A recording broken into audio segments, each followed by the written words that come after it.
प्रश्न, उपनिषद में आया है कि बलहीन मनुष्य को परमात्मा की प्राप्ति नहीं होती। नायम आत्मा बलहीनेन लभ्य, मुंडक उपनिषद में आया है। इसका क्या तात्पर्य है? महाराज उत्तर देते हैं, यहां बल शब्द का अर्थ है उत्साह, हिम्मत। जिसका उत्साह भंग हो गया है, जो हिम्मत हार चुका है, वह मनुष्य बलहीन है। निर्बलता दो तरह की होती है, करने में असमर्थ होना और दूसरी करने में समर्थ होते हुए भी न करना। जानते हैं और कर सकते हैं, फिर भी वैसा करते नहीं। यह निर्बलता होने पर मनुष्य परमात्मा प्राप्ति नहीं कर सकता। जानते हैं और कर सकते हैं, फिर भी वैसा करते नहीं। यह निर्बलता होने पर मनुष्य परमात्मा प्राप्ति नहीं कर सकता। इसलिए संतों ने कहा है, हिम्मत मत छाड़ो नरा, मुखते कहता राम, हरिया हिम्मत से किया ध्रुव का अटल धाम। प्रश्न,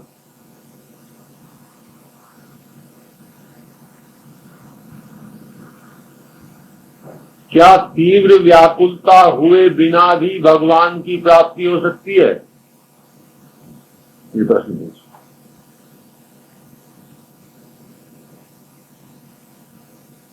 देखो, एक बीच में मेरे अपने चित्त में एक बात आ गई जो भगवान ला दे। कभी कभी कोई साधक साधिकाएं भाई नए आ जाते हैं या कोई सी बात है, तो 2-4 दिन शुरू मारते हैं, तो उनकी चित्त में कभी कभी बात आ सकती है, इसलिए मेरी चित्त शायद आ गई होगी। सर, वो बात ये है, पहले वो बात एक बार वहां हुई थी सत्संग भवन में, जब मैं यहाँ रहता था। जो ध्यान मेरा किसके द्वारा हुई थी, और कोई काफी दिन से आ रहे थे, किसी पुराने साधक के साथ आते थे, तो वो काफी दिन आए। तो फिर एक दफा उन्होंने ये कहा कि एक बात है कि एक ही बात की रट लगाए रखे हैं, तो दूसरी बात करती भगवत प्राप्ति, भगवत प्राप्ति, भगवत प्राप्ति, ज्ञान प्राप्ति।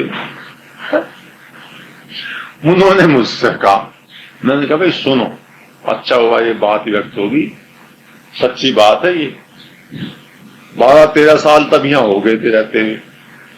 मैंने कहा भाई ये सच्ची बात है, पर ये बता देना आगे भी यही लगी रहेगी, इसलिए जो इससे उगता है सो ना आवे, समय ना खोवे,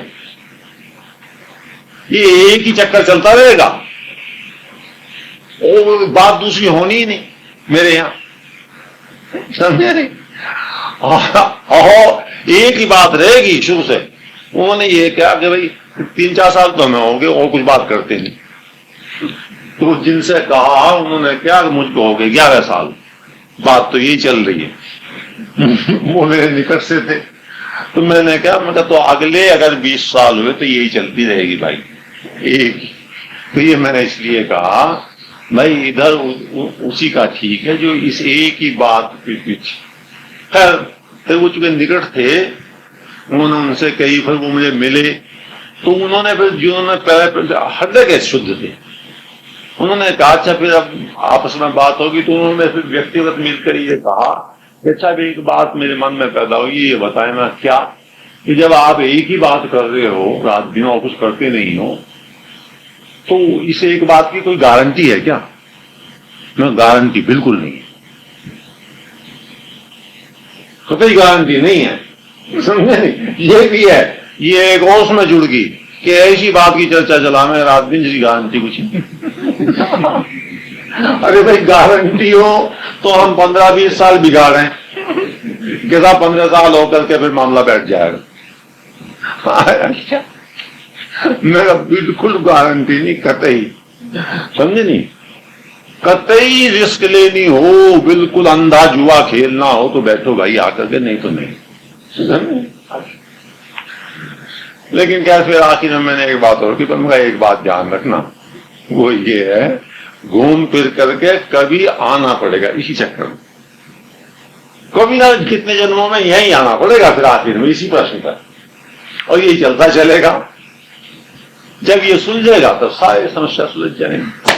तो खैर, ये बीच में मैंने बात मेरी चित्तमाई कह दी। तो प्रश्न बताया कि क्या तीव्र व्याकुलता हुए बिना भी भगवत प्राप्ति हो सकती है? उत्तर, भगवत प्राप्ति 3 कारणों से होती है। 3 कारण महाराज कह रहे हैं। 1 निर्बलता से,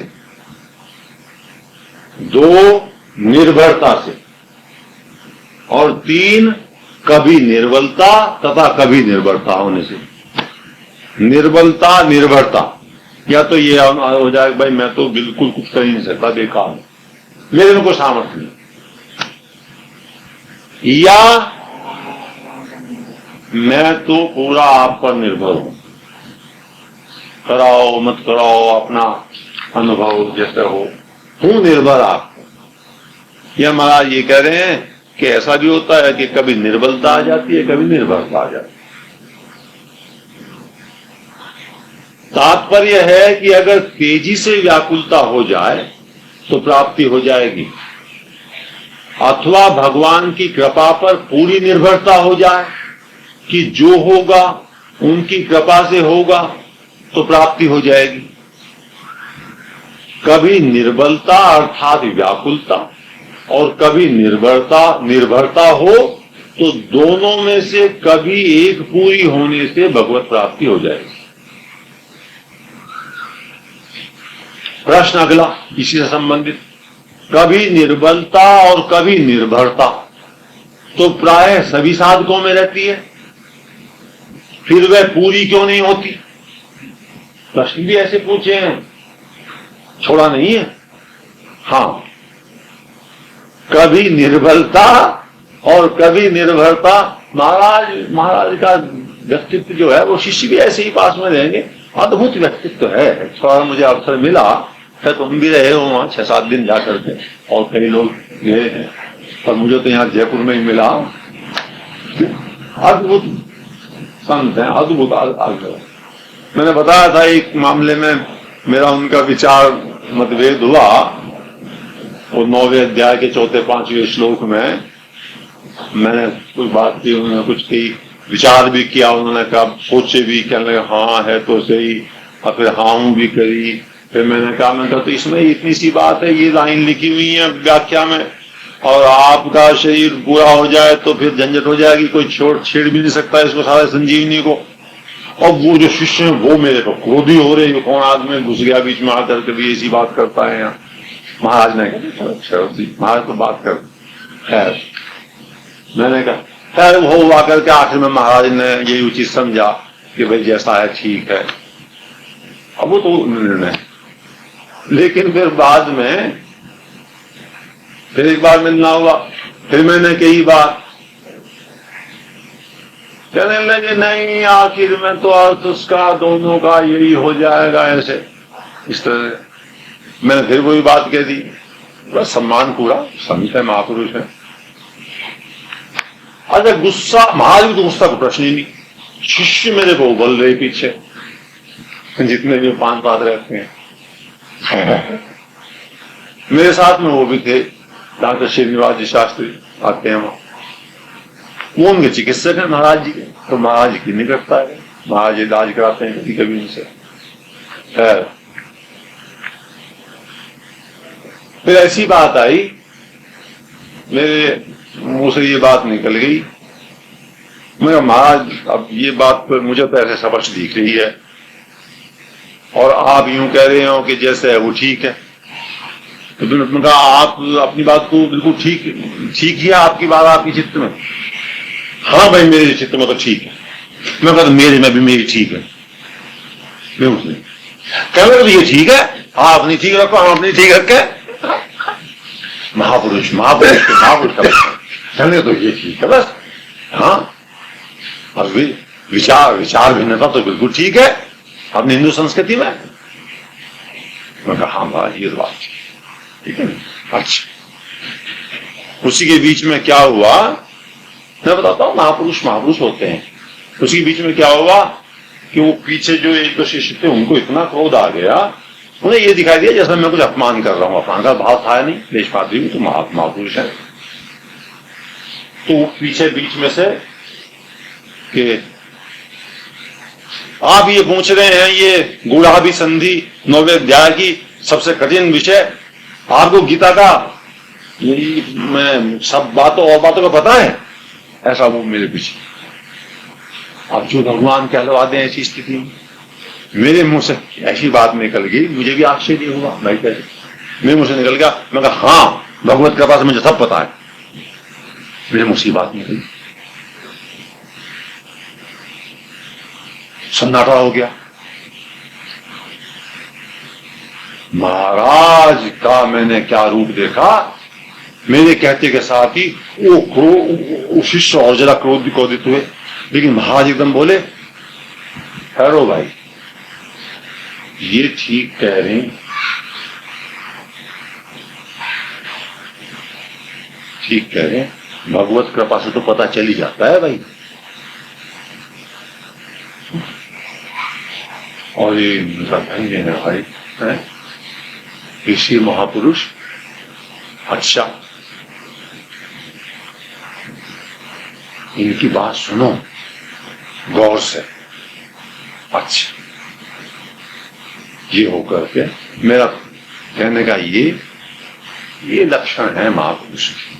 कितना ही विचार मतभेद हो जाए, कैसी कोई बात हो जाए, कुछ भी हो जाए, उनका प्रेम और करुणा और उनकी विशालता उसको कोई कम नहीं कर सकता, उसको कोई कम नहीं कर सकता। एक दूसरे महापुरुष की बात ध्यान आ गई बीच में, देवराम बाबा की दर्शन करने का मौका मिला। महापुरुष थे, असाधारण महापुरुष थे, योगी राज। ऐसे महापुरुषों के सामने भी लीला होती रहती है भगवान की, विलक्षण हम मनुष्यों के चित्र से बाहर की। अब हजारों आदमी आते रहते हैं, जो कौन कौन आते हैं, लाइन लगी रहती है।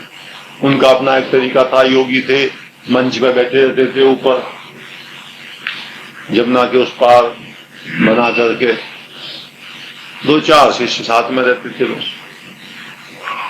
और वो मंच पे बैठ करके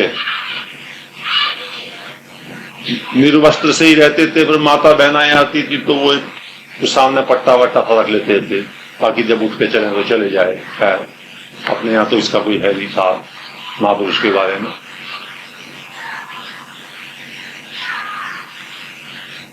ऐसी लीला हुई, एक जवान से सन्यासी,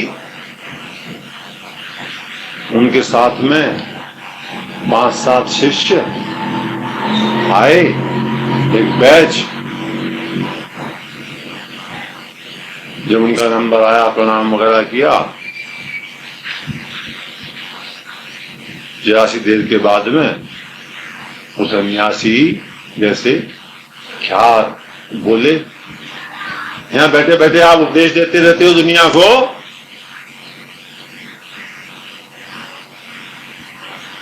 जरा खड़े तो हो जाओ।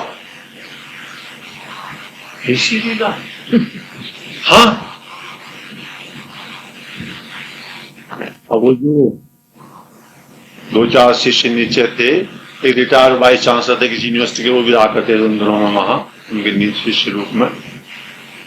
उनको क्रोध, फिर भक्तजन, उनको तो क्रोध। देवरा बाबा में बड़ी भारी श्रद्धा आगाध लोगों की, लेकिन ऐसी लीला देखी। उन्होंने कहा क्या खड़े तो हो जाओ, वो खड़े हो गए। आज अच्छा क्या घूमो, वो घूम गए।